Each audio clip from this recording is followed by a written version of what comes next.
Welcome to one day exam classes. देखिए 17 अगस्त से रेलवे ग्रुप डी का एग्जाम आपका स्टार्ट होने वाला है और रेलवे ग्रुप डी के एग्जाम में विज्ञान के 25 क्वेश्चन आपके सिलेबस में रखे गए हैं। जिन भी स्टूडेंट ने 25 में से कम अगर 20 क्वेश्चन भी सही कर लिए हैं वे रेलवे ग्रुप डी में नौकरी अवश्य पाएंगे। इसलिए हमने आपके लिए साइंस स्पेशल की सीरीज को स्टार्ट किया है। ये हमारा सेट नंबर 3 है। इसके पहले भी हमने आपको इसके 2 वीडियोज कराए, उसे आप लोग प्ले स्टोर जाकर के वहाँ पर से देख सकते हैं। आज के इस वीडियो में आपको रेलवे द्वारा पिछले सालों में पूछे गए 25 महत्वपूर्ण साइंस के क्वेश्चन कराएंगे। तो चलिए आप लोग प्रयास करिएगा क्या आप इन 25 क्वेश्चन में से 20 क्वेश्चन को सही कर पा रहे हैं कि नहीं। आज का देखिए पहला क्वेश्चन है, एक कार 5 सेकंड में 1 मीटर पर सेकंड स्क्वायर की एक समान त्वरण से चल करके 5 मीटर पर सेकंड से 10 मीटर पर सेकंड की गति से चल रही है। तो इस समय कार के द्वारा तय की गई दूरी आपको बतानी है। कैसे करेंगे आप? चलिए सबसे पहला प्रयास आपका होना चाहिए। देखिए इस सवाल में गति की बात की गई है और मैंने आपको बताया था गति के 3 नियम होते हैं। तो आपको डिसाइड करना है कि गति के 3 नियम में से कौन सा नियम यहाँ पर आप लगाएंगे। जैसा कि मैं आपको दिखाना चाहता हूँ कैसे आपको डिसाइड करना है। गति का देखिए पहला नियम क्या कहता है, v बराबर u प्लस ए टी। ये गति का हमारा पहला नियम है। तो यहाँ पर v क्या है, अंतिम वेग है जो आपको दिया गया है, प्रारंभिक वेग भी आपको दिया गया है, a जो है एक्सेलरेशन भी आपको दिया गया है और समय भी आपको दिया गया है। तो निकालना क्या आपको दूरी। तो इस समीकरण में दूरी की कहीं पर भी चर्चा नहीं की गई है, तो पहला वाले समीकरण नहीं लगेगा। चलिए दूसरे समीकरण को चेक करते हैं, s बराबर U T plus half A T square. ठीक है, ये हमारा दूसरा समीकरण है। तो यहाँ पर s जो है वो दूरी है, तो यहाँ पर से दूरी निकल सकती है। लेकिन आगे देखते हैं सारी चीज़ें हमको दी गई कि नहीं।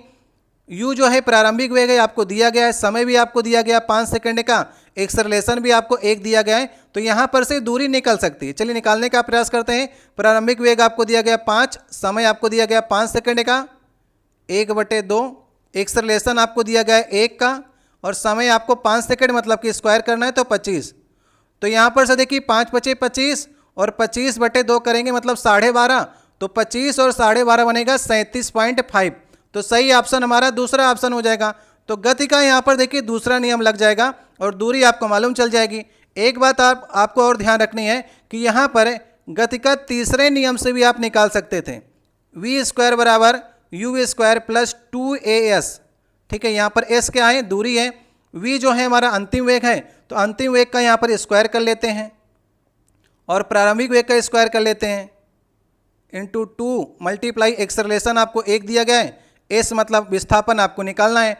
तो 100 से 25 इधर आएगा, ये 75 बन जाएगा और 75/2 करेंगे तो 37.5 यहाँ पर से भी आ जाएगा। तो आप देख सकते हैं गति के दूसरे नियम से भी आप इसे निकाल सकते थे और गति के तीसरे नियम से भी। ठीक है, जो वहाँ पर आपको एग्जाम में जल्दी याद आ जाता है उससे आप निकाल करके आराम से इस प्रश्न का उत्तर निकाल सकते थे। अगर आपको वीडियो अच्छा लग रहा हो तो वीडियो को लाइक कर दीजिएगा। अगर आप लोग पहली बार चैनल पर आए हो तो नीचे आपको लाल रंग की सब्सक्राइब की बटन दिखेगी, उसे दबाकर लाल से काली कर दीजिएगा ताकि आने वाली वीडियो है वो आपके पास सबसे पहले पहुंच सकें। दूसरा क्वेश्चन है, प्रतिध्वनि सुनने के लिए स्रोत और परावर्तक के बीच में लगभग दूरी कितनी होनी चाहिए। ये 4 ऑप्शन आपको दिए गए हैं। तो स्रोत और परावर्तक सतह के बीच में कितनी दूरी होनी चाहिए ताकि आपको प्रतिध्वनि सुनाई पड़े, मतलब कि इको सुनाई पड़े। जैसा कि मान लीजिए आप यहाँ पर खड़े हैं, ठीक है, और यहाँ पर कोई पहाड़ी है। कभी कभी आपने देखा होगा कि आप कहीं पहाड़ी पर बोलते हैं या फिर गहरे कुएं पर आप बोलते हैं तो आपको जो आपकी आवाज़ है वो परिवर्तन हो करके आपके पास फिर से वापस आ जाती है। तो ये जैसा कि आप यहाँ पर स्रोत हो गए और ये परावर्तक सतह हो गई, तो इसके बीच में दूरी कितनी होनी चाहिए ताकि जो है आपकी आवाज़ फिर से आपको सुनाई पड़े, यही आपसे पूछने का प्रयास कर रहे हैं। तो टकरा करके फिर से आपके पास वो ध्वनि आनी चाहिए। तो सही ऑप्शन होगा 17 मीटर। अगर एग्जैक्ट आपसे पूछेगा ना तो 16.6 मीटर कहीं कहीं पर लिख देता है, उसको आप सही करिएगा। यहाँ पर लगभग की बात की है तो 17 मीटर। ठीक है, स्रोत और परावर्तक सतह के बीच में अगर 17 मीटर की दूरी होगी तो आपको प्रतिध्वनि सुनाई पड़ेगी। जैसा आवाज़ आप बोलेंगे फिर से रिपीट होकर के वही ध्वनि आपके पास मिलेगी। तो हम लोग प्रतिध्वनि का यूज कहाँ पर करते हैं, जैसे समुद्र की गहराई नापने के लिए करते हैं, वायुमंडल की ऊंचाई मापने के लिए करते हैं और पहाड़ी की दूरी मापने के लिए हम लोग प्रतिध्वनि का इस्तेमाल करते हैं। ठीक है, तो प्रतिध्वनि आप लोग समझ गए, जो ध्वनि किसी दृढ़ दीवार, पहाड़ या फिर गहरे कुएं से टकराने के बाद वापस फिर से आपको सुनाई पड़ती है उसे हम लोग कहते हैं प्रतिध्वनि या फिर इको कहते हैं। तीसरा क्वेश्चन है, अभिसरण का बिंदु या फिर वह बिंदु आपको बताना है जिससे लेंस में किरणें उत्पन्न होती प्रतीत होती हैं उसे क्या कहते हैं? ये 4 ऑप्शन आपको दिए गए हैं। वक्रता केंद्र, मुख्य अक्ष, ध्रुव या फिर फोकस, ये 4 ऑप्शन दिए गए हैं। समझने का प्रयास करिए आपसे पूछा क्या जा रहा है।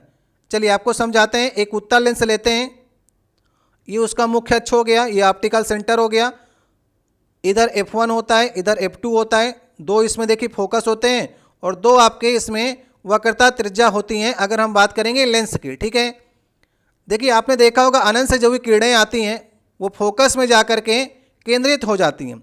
चाहे जो किरण आए वो फोकस में जाकर केंद्रित हो जाती है। तो वही आपसे पूछने का प्रयास कर रहा है, वह बिंदु आपको बताना है जिससे लेंस में किरणें उत्पन्न होती प्रतीत होती हैं। ठीक है, यहाँ पर देखिए लिखा गया प्रतीत होती हैं, लेकिन वास्तव में ऐसा नहीं होता है। आप देखेंगे, कोई दूसरा देखने वाला देखेगा कि फोकस से वो सोचेगा सारी किरणें इधर को निकलती हुई जा रही हैं। ठीक है, वो तो यही सोचेगा कि किरणें जो हैं केंद्रित हैं हो रही हैं, इसका मतलब यहीं से निकलना स्टार्ट हो रही हैं। जबकि वास्तव में ये है कि अनंत से किरणें आ रही हैं और फोकस में केंद्रित हो रही हैं। लेकिन लगता ऐसा है कि वह बिंदु है जहाँ पर लेंस से किरणें जो है उत्पन्न हो रही हैं। तो वह बिंदु कौन सा बिंदु होगा? फोकस होगा। तो सही ऑप्शन कौन सा ऑप्शन होगा? सही ऑप्शन होगा लास्ट वाला ऑप्शन। तो ठीक है, आपसे पूछा गया है कि प्रतीत होती हैं लेकिन वास्तव में ऐसा नहीं होता है। चौथा क्वेश्चन है, माना कि एक प्रत्यास्थ स्ट्रिंग का विस्तरण उस पर लटके गए भार के अनुक्रमानुपाती है। यदि 220 ग्राम का भार 3.2 सेंटीमीटर का विस्तरण देता है तो कितने भार से 24 सेंटीमीटर का विस्तरण प्राप्त होगा? ये सारे क्वेश्चन आपके पिछले बार रेलवे ग्रुप डी के एग्जाम में पूछे गए थे और चाहे कठिन सवाल हो या सरल सवाल हो, मैं आपको सारे प्रकार के न्यूमेरिकल कराने का प्रयास करता हूं और आपको भी सीखना है। जैसा आपको यहाँ पर कहा गया है कि मान लीजिए कोई स्प्रिंग है और उस पर जो है कोई वेट मान लीजिए 220 ग्राम का लटकाया गया, तो उससे जो स्प्रिंग में तनाव आया, विस्तरण आया या फिर एक्सटेंशन आया है, वो 3.2 सेंटीमीटर स्प्रिंग जो है वो नीचे की ओर खींच गई है। तो आपको बताना है कि 24 सेंटीमीटर स्प्रिंग को खींचने के लिए कितना भार का आपको यहाँ पर किसी पिंड को लटकाना होगा। ठीक है, ये आपको बताना है, करने का प्रयास करिए। यहाँ पर देखिए विस्तरण उसके लटके गए भार के अनुक्रमानुपाती आपको दिया गया है, मतलब कि एक्सटेंशन जो है प्रोपोर्शनल टू वेट के हैं। समझ गए? विस्तरण जो है उसके लटके गए भार के अनुक्रमानुपाती है, तो एक्सटेंशन प्रोपोर्शनल टू वेट के हो गया। तो अगर हम प्रोपोर्शनल का चिन्ह हटाएंगे तो कोई कांस्टेंट लेंगे, ये हो गया E बराबर KW हो गया। अब यहाँ पर देखिए 2 वेट की आपसे बात की गई है, एक आपको निकालना है, एक आपको दिया गया है, और 2 एक्सटेंशन की आपसे बात की गई है। तो एक काम करिए ना, इसको E1 कर लीजिए, इसको W1 कर लीजिए और दूसरा वाला फिर से निकाल लीजिए E2 W2। अब दोनों को भाग कर देंगे तो K से K कट जाएगा, तो एक समीकरण आपको प्राप्त हो गया E1/E2 बराबर W1/W2। तो यहाँ पर 3 चीज़ें आपको दी गई हैं और 4 चीज़ें आपके समीकरण में हैं, एक आपको निकालनी है। तो E1/E2 कर लीजिए। तो पहला एक्सटेंशन ये था, दूसरा ये है, और पहला वेट 220 था और दूसरा वेट आपको निकालना है।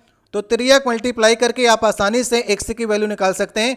यहाँ पर दशमलव हटाना है तो इसे 240 कर दीजिए और इन दोनों का त्रियक कर लीजिए। x की वैल्यू अगर निकालना चाहेंगे आप तो कैसे निकलेगी? 220 × 240/32 इस प्रकार से, 8 चौक 32, 8 त्रिक 24 और ये 55 आ जाएगा। 55 × 30 तो मतलब कि 1650 ग्राम जो आ जाएगा। अगर हम इतना वेट का कोई पिंड लटकाएं तो 24 सेंटीमीटर जो है स्प्रिंग नीचे की ओर खींचेगी, यही आपको बताना था। तो इस प्रकार से आप आसानी से समझ करके जैसा रिलेशन आपको दिया गया है उस प्रकार से आप फार्मूले को बना सकते हैं। 5वां क्वेश्चन है, किसी पदार्थ की प्रतिरोधकता के मान इसकी चालकता जो है वो निर्धारित करती है, तो निम्न प्रतिरोधकता वाली धातुएं कैसा व्यवहार करेंगी ये आपको बताना है। देखिए चालकता और प्रतिरोध में अपोजिट का संबंध होता है, G बराबर 1/R के होता है, जहाँ पर G क्या है? चालकता या फिर कंडक्टेंस है और R क्या है? प्रतिरोध है। तो प्रतिरोध जितना कम होगा चालकता उतनी ही ज़्यादा होगी और प्रतिरोध जितना अधिक होगा चालकता उतनी ही कम होगी। आपसे पूछा जा रहा है कि निम्न प्रतिरोधकता वाली, अगर R कम होगा तो चालकता उसकी ज़्यादा होगी, चालकता ज़्यादा होगी तो वो धातु का सुचालक होगा। सही ऑप्शन होगा तीसरा वाला।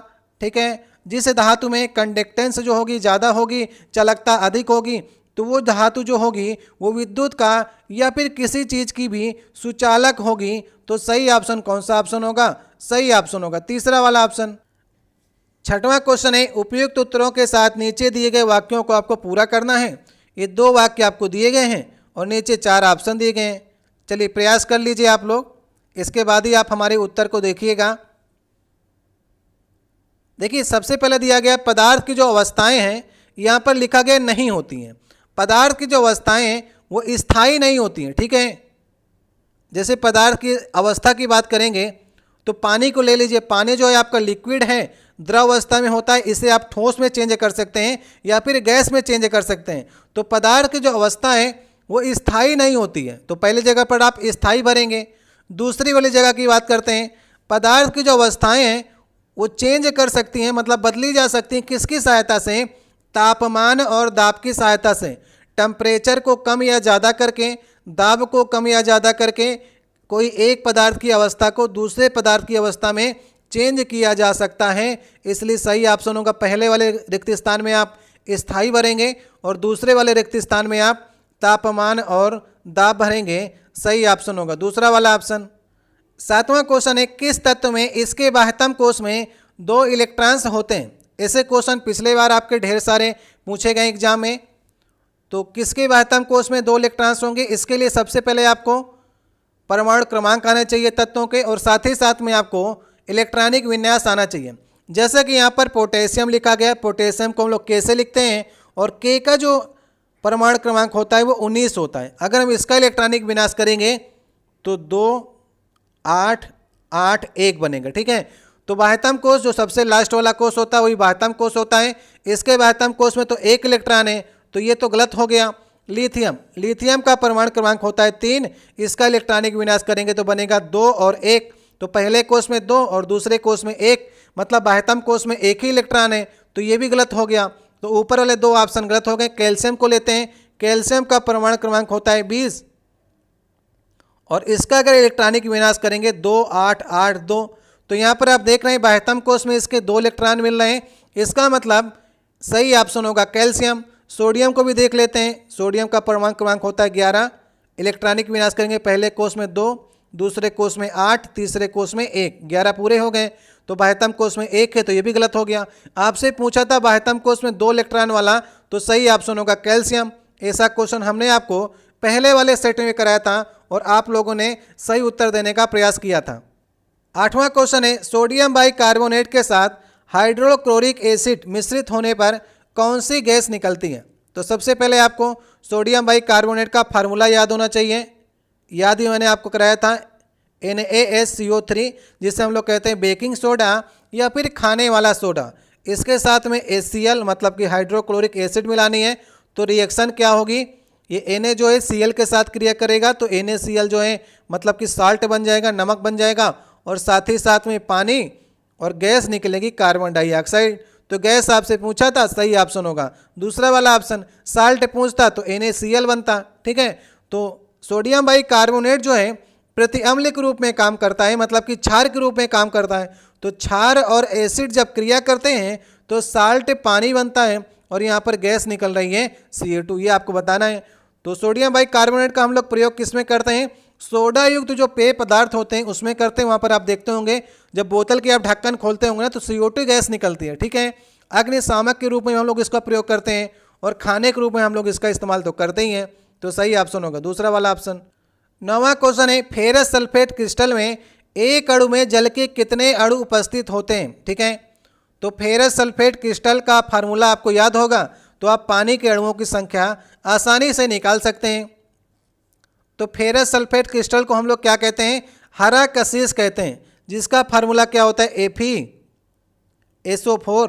और जो पानी के अणु होते हैं वो 7H2O, मतलब 7 जो हैं वो पानी के अणु उपस्थित होते हैं, जल के अणु उपस्थित होते हैं। तो सही ऑप्शन होगा लास्ट वाला। तो फेरस सल्फेट आपसे पूछा था, जिसे हम लोग कहते हैं हरा कशिश। अगर आपसे नीला कशिश पूछे तो कॉपर सल्फेट CuSO4, लेकिन इसमें पानी के अणुओं की संख्या जो होती है वो 5H2O होती है। यही सबसे बड़ा कन्फ्यूजन होता है। कॉपर सल्फेट में 5 पानी के अणु होते हैं, जबकि फेरस सल्फेट में 7 पानी के अणु होते हैं। वहीं पर अगर हम लोग सफ़ेद कशीस की बात करें तो ZnSO4 इंटू 7H2O, तो Zn और Fe में दोनों में 7 जो हैं वो पानी के या जल के अणु होते हैं, जबकि कॉपर सल्फेट में 5 होते हैं। तो ये तीनों फार्मूले आपके दिमाग में होंगे, तभी आप एग्जाम में कंफ्यूज नहीं होंगे। सही ऑप्शन लास्ट वाला होगा। 10वां क्वेश्चन है, एसिडिक एसिड के 1 मोल में ऑक्सीजन के कितने परमाणु मौजूद होते हैं। चलिए फार्मूला से ही क्वेश्चन पूछा है। एसिडिक एसिड जिसे हम लोग क्या कहते हैं, सिरका कहते हैं, ये सिरका होता है एसिडिक एसिड। फार्मूला क्या होता है, CH3COOH। तो आपसे क्या पूछा है, ऑक्सीजन के कितने परमाणु हैं, तो एक ये हो गया, एक ये, तो 2 यहाँ पर परमाणु हैं। सही ऑप्शन कौन सा ऑप्शन होगा, सही ऑप्शन होगा हमारा पहला वाला ऑप्शन। ऑक्सीजन के पूछेगा और जिसके भी पूछे, मान लीजिए हाइड्रोजन के पूछेगा तो हाइड्रोजन के 4 होंगे, कार्बन के 2 होंगे, ऑक्सीजन के 2 होंगे। जितना पूछेगा, 1 मोल की बात किया है तो एक, जैसा कि फार्मूला मैंने लिखा था तो 1 करिएगा, अगर 2 मोल की बात करेगा तो सबको डबल कर दीजिएगा। ठीक है, तो यहाँ पर 1 मोल की बात किया था आपसे, तो जितना फार्मूला है उसी के अंदर आपको देख करके बताना था।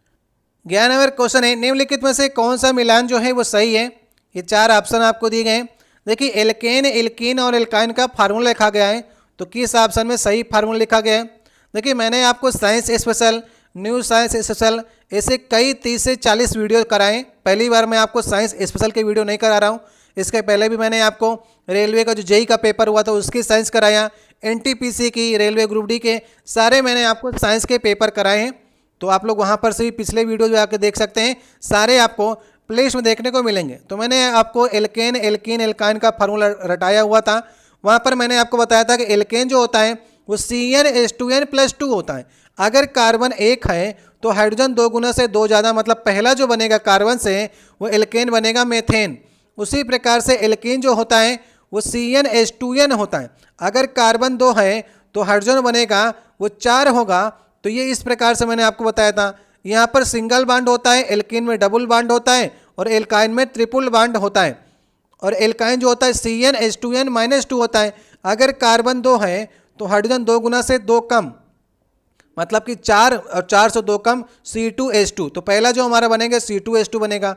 तो इस प्रकार से आपको तीनों फार्मूले आपके दिमाग में होने चाहिए, तभी आप जा करके किसी भी एल्कीन, एल्काइन और एल्काइन को पहचान सकते हैं। 12वां नंबर क्वेश्चन है, निम्नलिखित में से गलत कौन सा कथन है, इसकी आपको पहचान करनी है। ये चारों कथन मैं आपको दिखा रहा हूँ, आसानी से इनको देखिए और बताने का प्रयास करिए इनमें से गलत कथन कौन सा है। ठीक है, अगर आपको समय ज़्यादा चाहिए तो वीडियो को रोकिए और करने का प्रयास करिए। देखिए एक बात तो इसमें स्पष्ट हो गई है कि पहला और लास्ट ऑप्शन में से ही कोई इसमें से गलत है, क्योंकि इन दोनों में एक बातें लिखी गई हैं और ये दोनों एक साथ सही नहीं हो सकती हैं। जब बस अचानक रुकती है तो बस में बैठे एक यात्री को पीछे की ओर झटका लगता है और इसमें कह रहा है आगे की ओर एक झटका लगता है, तो केवल एक ही बात सही हो सकती है। तो जो बात गलत है उसकी आपको पहचान करनी है। तो इसका सही वाला ऑप्शन होगा पहला ऑप्शन। जो पहले ऑप्शन में बात लिखी गई है वो ऑप्शन जो है वो गलत है, मतलब कि वो बात लिखी गई जो बात है वो गलत है। जब बस अचानक रुकती है तो बस में बैठे एक यात्री को पीछे की ओर झटका लगता है, ये बात गलत है। सही जो बात है वो आगे की ओर झटका लगता है, ये बात सही है। लेकिन आपको क्या पहचान करनी थी, गलत ऑप्शन की पहचान करनी थी। तो गलत वाला ऑप्शन जो होगा वो पहला वाला। एक व्यक्ति चलती बस से कूदता है तो गिर जाता है, क्योंकि वो स्थिर हो जाता है और बस चल रही होती है। अगर वो गिरना नहीं चाहता है तो बस की डायरेक्शन में ही आगे की ओर जाएगा ना, तो गिरेगा नहीं। एक घूर्णन करता हुआ पंखा जब बंद होता है तो कुछ समय के लिए घूमता रहता है घूर्णन के नियम के अनुसार, तो ये भी बात बिल्कुल सही है। तो सही इसमें से 3 है और जो गलत था उसको आपको सही करना था, तो पहला वाला ऑप्शन सही ऑप्शन होगा। 13 नंबर क्वेश्चन है, एक राइफल से गोली चलाई गई, यदि राइफल बिना किसी रोक के पीछे की ओर आती है तो राइफल की गतिज ऊर्जा क्या होगी, ये आपको बतानी है। देखिए आपने क्रिया प्रतिक्रिया का नियम पढ़ा होगा। तो बंदूक से या फिर राइफल से जब कोई गोली चलाई जाती है तो वो अत्यधिक वेग से आगे की ओर बढ़ती है, तो गोली में एक संवेग उत्पन्न होता है और गोली भी क्या करती है, जब चलती है तो बंदूक को प्रतिक्रिया बल देती है और पीछे की ओर ढकेलती है। लेकिन क्या होता है कि गोली जो होती है उसका वेट कम होता है, इसलिए ज़्यादा तेज़ी से जाती है, और राइफल का वेट जो होता है ज़्यादा होता है, इसलिए राइफल पीछे की ओर उतने वेग से नहीं हटता है। और मनुष्य क्या करता है, देखा होगा आपने कि राइफल को अपने छाती पर लगा के रखता है या फिर हाथ के पास दबा कर रखता है, ताकि राइफल का वेट और आदमी का वेट एक साथ जुड़ जाए और जो प्रतिक्रिया बल लग रहा है वो कम लगे, इसलिए राइफल को दबा करके आदमी चलाने का प्रयास करता है। तो यहाँ पर से आपसे पूछा गया है, राइफल जो है बिना रोक के पीछे आती है, तब भी पर जो है राइफल की गति ऊर्जा जो होगी वो गोली से कम होगी, क्योंकि वेट डिसाइड करता है संवेग को। तो सही ऑप्शन कौन सा ऑप्शन होगा, गोली की गति ऊर्जा से कम। ठीक है, जितनी गोली जाएगी उतनी तेजी से राइफल पीछे की ओर नहीं आती है संवेग के कारण। सही ऑप्शन होगा दूसरा वाला ऑप्शन। 14 नंबर क्वेश्चन है, धातु चालकों के संबंध में निम्नलिखित में से कौन सा विकल्प सही है। ये 4 ऑप्शन आपको दिए गए हैं। आपको मालूम है धातुएं जो होती हैं उसमें चालकता होती है, वो विद्युत की सुचालक होती हैं। तो किस कारण से विद्युत की सुचालक होती हैं, क्योंकि धातुओं में मुक्त इलेक्ट्रॉन्स होते हैं और मुक्त इलेक्ट्रॉन्स जो होते हैं वही गति करते हैं, इसलिए सही ऑप्शन कौन सा हो सकता है, दूसरा वाला ऑप्शन। धातु चालकों में केवल इलेक्ट्रॉनों की गति होती है, यही वाला विकल्प सही है, और इलेक्ट्रॉन से ही गति करते हैं, तो दूसरा ऑप्शन सही ऑप्शन होगा। यहाँ पर आप लोग देख सकते हैं। 15 नंबर क्वेश्चन है, नीचे दिए गए में से कौन सा बंडिंग पुनरुत्पादित होता है। ये 4 ऑप्शन आपको दिए गए हैं। देखिए बंडिंग कहीं कहीं पर आपको लिखा मिलेगा, कहीं पर आपको मुकुलन लिखा मिलेगा। ठीक है, दोनों आपके प्रश्न एग्जाम में पूछे जाते हैं कि मुकुलन द्वारा कौन उत्पादित होता है या फिर बंडिंग द्वारा। तो बंडिंग को हिंदी में कहते हैं मुकुलन। इसका सही ऑप्शन होगा खमीर और हाइड्रा। खमीर और हाइड्रा बंडिंग या फिर मुकुलन के द्वारा उत्पन्न होते हैं। देखिए इनकी जो संरचना होती है उसमें उभार होता है, तो उभार धीरे धीरे करके जब उसको त्याग देता है, बड़ा हो जाता है तो अलग हो जाता है। तो अलग होने के बाद 2 संरचना हो जाती हैं, तो एक खमीर से दूसरा खमीर पैदा हो जाता है और एक हाइड्रा से दूसरा हाइड्रा। तो मुकुलन या फिर बंडिंग सही ऑप्शन होगा खमीर और हाइड्रा, दूसरा ऑप्शन सही होगा। 16 नंबर क्वेश्चन है, उदासीय गैसीय परमाणु के बाह्यतम कोश से एक इलेक्ट्रॉन को हटाने के लिए जो आवश्यक ऊर्जा की आवश्यकता होती है उसे हम लोग कौन सी ऊर्जा कहते हैं। ये 4 ऑप्शन आपको दिए गए हैं। देखिए क्वेश्चन मैंने आपको पहले वाले वीडियो में कराया था, वहाँ पर आपसे पूछा गया था, तो उस ऊर्जा को देखिए कहते हैं आयनन ऊर्जा। तो पहले वाले वीडियो में बताया गया था कि आयनन ऊर्जा की इकाई आपसे पूछा गया था, तो केजे पर मोल जो होती है वो इकाई होती है। ये मैंने आपको पहले वाले जब वीडियो में बताया था तो मैंने आपको आयनन ऊर्जा की डेफिनेशन ही बताया था। जैसे मैंने आपको बताया था कि सोडियम का एग्जाम्पल लेकर के, तो सोडियम का परमाणु क्रमांक होता है 11। अगर इलेक्ट्रॉनिक विन्यास करेंगे तो बनेगा 2 8 1। अगर हम लोग इसके बाह्यतम कोश का एक इलेक्ट्रॉन निकालना चाहेंगे तो इसको थोड़ी सी ऊर्जा दे देंगे तो इलेक्ट्रॉन अपना छोड़ देगा, क्योंकि स्टेबल होने के लिए ये अपने बाह्यतम कोश में 8 इलेक्ट्रॉन चाहता है।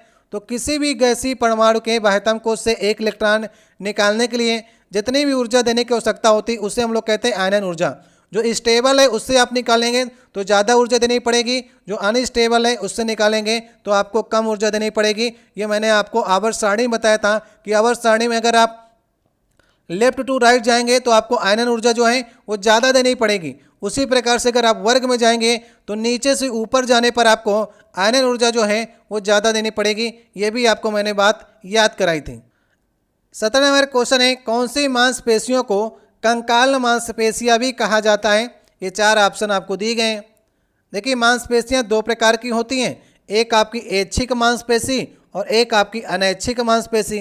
तो ऐच्छिक मांसपेशियों में देखिए रेखित मांसपेशी आती हैं, अब जो आपकी इच्छा के अनुसार काम करती हैं। तो कंकाल मांसपेशियों में ऐच्छिक मांसपेशी आती हैं, जैसे आपकी हाथ पैर की मांसपेशी। तो हाथ पैर में आप अपनी इच्छा के अनुसार इसे कार्य करवा सकते हैं। हाथ को आप चाहेंगे तो बंद कर सकते हैं, खोल सकते हैं, कोई काम कर सकते हैं। पैर को आप जब चाहेंगे तो चल सकते हैं या रुक सकते हैं। तो ये ऐच्छिक मांसपेशियां जो होती हैं, कंकाल मांसपेशियां, जो बाहरी आपका ढांचा है वो कंकाल मांसपेशियों के अंतर्गत ऐच्छिक मांसपेशियों में आता है। अनैच्छिक मांसपेशियों में जो आपकी हृदय की मांसपेशी होती हैं, आमाशय की हो गई, मूत्राशय की हो गई, फेफड़े की हो गई, ये अपनी इच्छा के अनुसार काम करती हैं। आप ये नहीं चाहेंगे कि आमाशय में आपका भोजन जो है वो जल्दी से पच जाए, ये आपकी इच्छा पर डिपेंड नहीं करता है, यह अनैच्छिक मांसपेशियों के अंतर्गत आता है। तो मूत्राशय में जो आपका मूत्र है वो आपकी इच्छा के अनुसार बनेगा, कितना बनना है, कितना ज़्यादा, कब उसे निकलना है, तो ये सब अपनी इच्छा से होते हैं। हृदय की जो मांसपेशियाँ उसको आप डिसाइड नहीं कर सकते कि हृदय कितना पंप करेगा। फेफड़ा भी डिसाइड अपने अनुसार करता है। तो अनैच्छिक जो मांसपेशियाँ हैं वो डिसाइड अपने आप करती हैं और ऐच्छिक वाली आपकी इच्छा के अनुसार कार्य करती हैं, जो कि कंकाल मांसपेशियाँ होती हैं। तो सही ऑप्शन होगा लास्ट वाला ऑप्शन। वैसे देखा जाए तो ऐच्छिक मांसपेशियों में रेखित मांसपेशी भी आती हैं जो कि कंकाल मांसपेशी का ही पार्ट होती हैं। तो मेरे अनुसार से यहाँ पर इसे अरेखित लिखना चाहिए था अगर ये इसे सही तरह से ऑप्शन को रखना चाहता था तो। 98 नंबर क्वेश्चन है सोडियम कार्बोनेट जो कि एक क्षार है वो निम्नलिखित में से क्या है। ये 4 ऑप्शन आपको दिए गए हैं। सोडियम कार्बोनेट, इसके पहले आपको सोडियम बाइकार्बोनेट के बारे में एक रिएक्शन आई थी। यहाँ पर सोडियम कार्बोनेट जैसे हम लोग कहते हैं धावन सोडा, इसका फार्मूला ये होता है। तो एक क्षार है जिसके बारे में 3 बातें लिखी गई हैं। देखते हैं क्या इसमें से सही हो सकता है। बोरेक्स जैसे सोडियम यौगिकों के निर्माण में हम लोग सोडियम कार्बोनेट का यूज करते हैं, ये बात बिल्कुल सही है। देखिए बोरेक्स का फार्मूला क्या होता है, Na2B4O7 इंटू 10H2O, पानी के 10 गुण होते हैं। तो बोरेक्स बनाने में मतलब सुहागा बनाने में हम लोग सोडियम कार्बोनेट का प्रयोग करते हैं, ये बात बिल्कुल सही है। जल की स्थायी कठोरता और जल की अस्थायी कठोरता दोनों सोडियम कार्बोनेट के द्वारा दूर होती हैं, ये बात बिल्कुल सही है।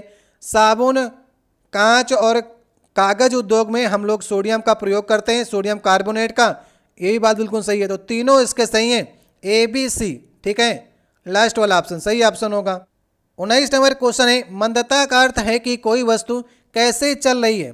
देखिए मंदता को इंग्लिश में कहते हैं हम लोग डी एक्सेलरेशन, ठीक है। तो एक्सेलरेशन क्या होता है, ए बराबर होता है डेल्टा वी बाई टी। अब देखिए डेल्टा वी बाई टी से ये होता है कि यदि कोई वस्तु का वेग का परिणाम जो है वो समय के साथ साथ बढ़ रहा है तो उससे हम लोग कहते हैं धनात्मक त्वरण। अगर उसका वेग जो है वो समय के साथ साथ घट रहा है तो उससे हम लोग कहते हैं ऋणात्मक त्वरण, और ऋणात्मक त्वरण को ही हम लोग मंदता कहते हैं, डी एक्सेलरेशन कहते हैं। तो घटती हुई चाल सही ऑप्शन होगा दूसरा वाला। जैसे कि आपकी चाल बढ़ रही है, आप पहले 5 से चल रहे थे, अभी 10 से 15, 15 से 20 हुए, तो आपकी चाल बढ़ रही है ना, तो इसे हम लोग धनात्मक त्वरण कहेंगे। अगर आपकी चाल पहले 20 थी, अभी 15 हो गई, फिर 10 हो गई, अब 5 हो गई, तो आपकी चाल जो है घट रही है ना, तो इसे हम कहेंगे डी एक्सेलरेशन या फिर मंदता कहेंगे, घटती हुई चाल को। सही ऑप्शन कौन सा ऑप्शन होगा, सही ऑप्शन होगा दूसरा वाला ऑप्शन। इसे हम लोग ऋणात्मक त्वरण भी कहते हैं, ये भी बात आप लोग याद रखिएगा। 20 नंबर क्वेश्चन है अस्थि कोशिकाएं एक दृढ़ आयु में अंतर स्थापित होती हैं जो कि किससे बना होता है। तो हड्डियां हमारी जो कंक्रीट जैसे मजबूत होती हैं वो किससे बनी होती हैं, ये मैंने कई बार आपको याद कराया है, कन्फ्यूज आपको नहीं होना है। कैल्शियम और फास्फोरस ही सही करना है, सही ऑप्शन होगा पहला वाला। तो देख लीजिए याद करके चलना है, ये तो याद करने वाला क्वेश्चन है। 21 नंबर क्वेश्चन है यदि कोई लड़का गैस से भरा गुब्बारा छोड़ता है जो ऊपर की ओर जाता है तो स्थितिज ऊर्जा क्या होगी, ये आपको बताना है। तो सबसे पहले आपको स्थितिज ऊर्जा का फार्मूला याद है, क्या होता है, mgh होता है, ठीक है। यहाँ पर m क्या है, मास है, g गुरुत्वीय त्वरण है और h हाइट है। तो क्या कह रहा है, ऊपर की ओर छोड़ता है ना, तो हाइट बढ़ेगी तो स्थितिज ऊर्जा पोटेंशियल एनर्जी भी बढ़ेगी। तो ऊपर की ओर जा रहा है तो हाइट बढ़ रही है, इसका मतलब स्थितिज ऊर्जा जो है वो बढ़ती जाएगी। सही ऑप्शन कौन सा ऑप्शन होगा, सही ऑप्शन होगा लास्ट वाला ऑप्शन। तो इस प्रकार से आप समझ सकते हैं इसे। 22 नंबर क्वेश्चन है उस विकल्प का आपको चुनाव करना है जिसका तीसरे पद के साथ में वही संबंध है जो कि पहले का दूसरे के साथ में। जैसा यहाँ पर लिखा गया एंथ्रोपोलॉजी, उसका संबंध मैन के साथ में है, तो बॉटनी का संबंध किस कैसा होगा। इस क्वेश्चन को आप लोग रीजनिंग का क्वेश्चन भी कह सकते हैं और ये साइंस का क्वेश्चन भी है। जैसे कि यहाँ पर लिखा गया एंथ्रोपोलॉजी, तो एंथ्रोपोलॉजी मतलब होता है मानव विज्ञान। तो मानव विज्ञान के अंतर्गत हम लोग मानव का अध्ययन करते हैं, और बॉटनी मतलब होता है वनस्पति विज्ञान। वनस्पति विज्ञान के अंतर्गत हम लोग प्लांट्स का अध्ययन करते हैं, पौधों का अध्ययन करते हैं। तो लास्ट वाला ऑप्शन सही ऑप्शन होगा। 23 नंबर क्वेश्चन है, ये देखिए क्वेश्चन आया है, थोड़ा कठिन क्वेश्चन है, फिर भी आप लोग समझने का प्रयास करिएगा। अगर 10-20 लोग भी समझ जाते हैं तो मेरा बताना आपको सफल हो जाएगा। यहाँ पर देखिए लिखा गया है 2 मीटर लंबाई की एक समान चेन टेबल पर ऐसी रखी गई है कि उसकी लंबाई 60 सेंटीमीटर टेबल के कोने से मुक्त रूप से लटक रहा है, ठीक है। समझिएगा आप लोग, मान लीजिए ये जो है टेबल है, अब 2 मीटर की देखिए लंबी एक चैन है, तो 60 सेंटीमीटर लटक रही है। इसका मतलब जो है टेबल पर वो कितनी होगी, 1.4 मीटर टेबल पर होगी, और जो लटक रही है नीचे की ओर वो कितनी होगी 0.6 मीटर।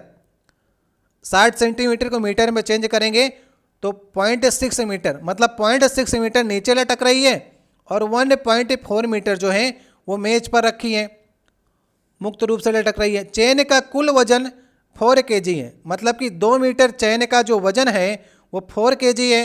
1 मीटर का होगा 2 kg और 0.6 मीटर का होगा 1.2 kg। समझ गए आप? जो लटक रहा है वेट उसका वजन होगा 1.2 kg। तो टेबल पर पूरी चेन को खींचने पर किया गया कार्य आपको बताना है। जो मेज के नीचे जो चेन लटक रही है इसको आपको पूरी मेज पर लाना है, मतलब 2 मीटर पूरा मेज पर इस चैन को ऊपर तक लाना है। तो उस पर जो कार्य किया जाएगा ये आपको बताना है। तो कार्य बराबर क्या होता है, W बराबर होता है F इंटू एस, और F क्या होता है, mg होता है, mg s मतलब होगा विस्थापन। अब देखिए ये जो चैन लटक रही है इसके अगर हम लोग सेंटर ऑफ मास की बात करेंगे, सेंटर ऑफ मास कहाँ पर होगा? अगर ये 0.6 मीटर की चैन है तो सेंटर ऑफ मास 0.3 मीटर पर होगा, इसके आधे पर ही तो इसका सेंटर ऑफ मास होगा। और work done by centre of mass को अगर हम जितना उठा करके मेज के ऊपर ले आएंगे वही हमारा वर्क डन होगा। तो हमको जो है इस चैन को कितना विस्थापन करना है, 0.3 मीटर ऊपर की ओर लाना है, तभी हमारी चैन में किया गया कार्य जो होगा वो टोटल निकल आएगा। सेंटर ऑफ मास को ले आएंगे ना तो पूरी चैन पर किया गया कार्य निकल आएगा। तो मास जो है अगर लटकने वाले चैन की बात करेंगे तो उसका मास कितना है 1.2, जी का मान आप 10 मान लीजिए, और एस जो मैंने बताया ना वो सेंटर ऑफ मास आपको लेना है तो 0.3 आप ले लेंगे ना, तो 1.2 मल्टीप्लाई 3 करेंगे तो 12 36 और 10 से मल्टीप्लाई करेंगे तो 3.6 जूल। 3.6 जूल जो होगा यही कार्य होगा। सेंटर ऑफ मास को लिफ्ट करने में किया गया कार्य ही आपको चैन जो पूरी खींचने पर किए गए कार्य के बराबर होगा। यही मैं आपको समझाना चाह रहा था और यही इसका सही उत्तर होगा। तो तीसरा वाला उत्तर सही उत्तर होगा। 24 नंबर क्वेश्चन है, टेप वार्न फाइलम किससे संबंधित है? ठीक है, संघ से काफ़ी क्वेश्चन आपके एग्जाम में पिछले साल आए थे, तो संघ को आप लोग देख लीजिएगा। टेप वार्न मतलब होता है चपटे क्रमी। तो चपटे क्रमी मतलब कि चपटे जो कीड़े मकोड़े होते हैं उनको हम लोग किस संघ के अंतर्गत रखते हैं? ये 4 ऑप्शन आपको दिए गए हैं। इसका सही ऑप्शन होगा प्लेटीहेल्मिंथेज के अंतर्गत जो है वो चपटे क्रमी या फिर टेप वार्न फाइलम को रखा जाता है। सही ऑप्शन होगा तीसरा वाला। अब इसके अंतर्गत जैसे प्लेनेरिया हो गए, फैसियोला हो गए, टीनिया हो गए, सिस्टोसोमा हो गए, ये सभी जो क्रमी हैं वो इसी के अंतर्गत आते हैं क्योंकि ये चपटे रूप से होते हैं, इसलिए इसका संघ को बिल्कुल अलग किया गया है। प्लेटीहेल्मिंथेज इसका नाम है। आज का देखिए 25 नंबर क्वेश्चन है, आज का लास्ट क्वेश्चन होगा। जिप्सम का रासायनिक सूत्र आपको बताना है। ये 4 ऑप्शन आपको दिए गए हैं। इसका जो आप देखिए कमेंट बॉक्स में आपको देना है। ये क्वेश्चन मैं आपके लिए छोड़े जा रहा हूँ, अगर नहीं आएगा तो नेक्स्ट वाली वीडियो में इसकी चर्चा करेंगे। आप लोग देखिए जिप्सम का फार्मूला बताइएगा और साथ ही साथ में प्लास्टर ऑफ पेरिस का फार्मूला बताइएगा। ठीक है, क्योंकि जिप्सम से ही प्लास्टर ऑफ पेरिस बनता है, तो दोनों के फार्मूला बताइएगा। जिसको भी मालूम हो आप लोग बता सकते हैं, क्योंकि मैंने आपको कई साइंस के वीडियोज़ कराएं। इसके पहले भी आप लोग प्ले स्टोर में अगर आप देखेंगे तो आपको ढेर सारी हमारी साइंस की वीडियोज़ मिल जाएंगी। हम आपको पिछले वीडियो की रिवीजन वीडियो भी कराएंगे और साथ ही साथ आपको साइंस स्पेशल की वीडियोज़ भी कराते रहेंगे। तो आपने 25 प्रश्नों में कितने पे सही करने का प्रयास किए हैं? अगर आपने 20 पे सही किए हैं इसका मतलब आपका साइंस अच्छी मानी जाएगी। और 17 अगस्त तक आपको कम से कम 25 से 25 क्वेश्चन सही करने का प्रयास करना है। अगर आपने 25 से 25 कर लिए तो किसी भी एग्जाम में अगर आप साइंस के क्वेश्चन हल करने जाएंगे तो आप 25 में से 20 क्वेश्चन तो अवश्य सही कर लेंगे। ठीक है, लगे रहिए। आपको अब की बार ग्रुप डी का एग्जाम निकालना है, तो ग्रुप डी एग्जाम कैसे निकलेगा? देखिए मैथ रीजनिंग तो सबको आती है, और जीएस की बात करें तो जीएस में नए प्रकार के क्वेश्चन अगर बनेंगे तो सबके लिए नए रहेंगे। तो साइंस का जो पोर्शन है वही डिसाइडिंग पोर्शन है। जिसने इसमें से 25 में 20 क्वेश्चन सही कर लिए उसका स्कोर सबसे बेहतर होगा। तो मिलते हैं नेक्स्ट वीडियो में। किसी प्रश्न में आपको डाउट होता है तो आप कमेंट बॉक्स में कह सकते हैं। जैसे इसकी 5 वीडियो कंप्लीट होंगी तो आपको 5 वीडियो की PDF एक साथ करके टेलीग्राम चैनल पर भेज देंगे। टेलीग्राम चैनल का लिंक आपको डिस्क्रिप्शन में मिल जाएगा। 2 हैं आपको, एक में PDF भेजता हूँ, एक में आपका डिस्कशन का है, तो दोनों आप लोग ज्वाइन कर लीजिएगा। ठीक है, मिलते हैं नेक्स्ट वीडियो में। बहुत बहुत धन्यवाद।